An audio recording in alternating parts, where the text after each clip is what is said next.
I'm pretty sure all of us are familiar with fears. Some of us might have a fear of clowns, some of us might have a fear of spiders, holes, open spaces, closed spaces, you name it. Some of us fear the silliest things even possible. And some of us even fear heights, which I think is the most common one in here. And some of us even have a fear of vomiting, including me. Arriba! What it do, big dogs? It's your boy Krill, back with another video.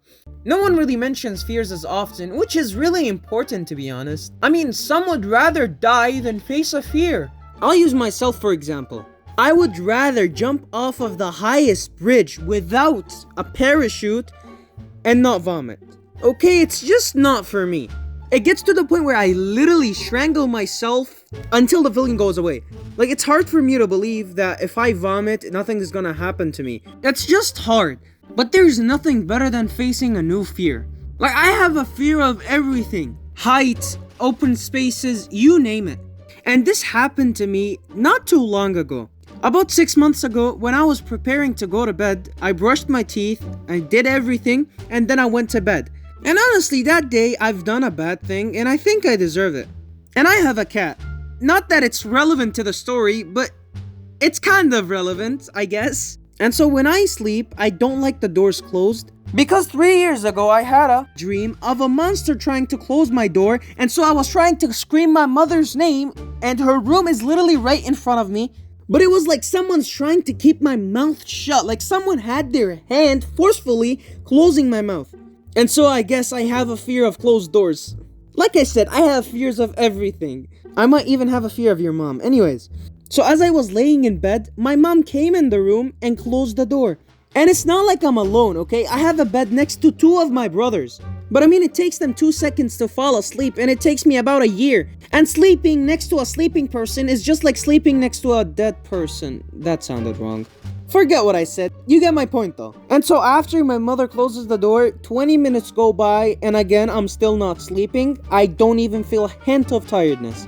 Everything was quiet until suddenly I hear a quiet cat next to me. It's like something is meowing and I don't know the source because my cat cannot be in my room. In all of my 8 months of having this cat, she's never slept in my room at night.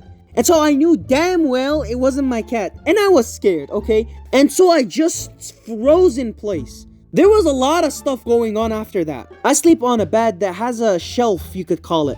It looks something like this. And that shelf was empty, okay? There was nothing on it except my phone. And so as I'm frozen in place, I start hearing stuff cracking, like in my head. I thought I went crazy, but I was still scared. I literally couldn't breathe. And then I started feeling something around my neck, like it was tightening or something. It felt like a human hand. My chest got a bit heavy. It was literally like someone is on you trying to choke you. I was frozen in place. I literally couldn't do anything. And I can feel the weight of the person on me. It wasn't like something you'd see in a dream or something that's a nightmare, for example. No, you literally can feel pain. It wasn't as heavy though.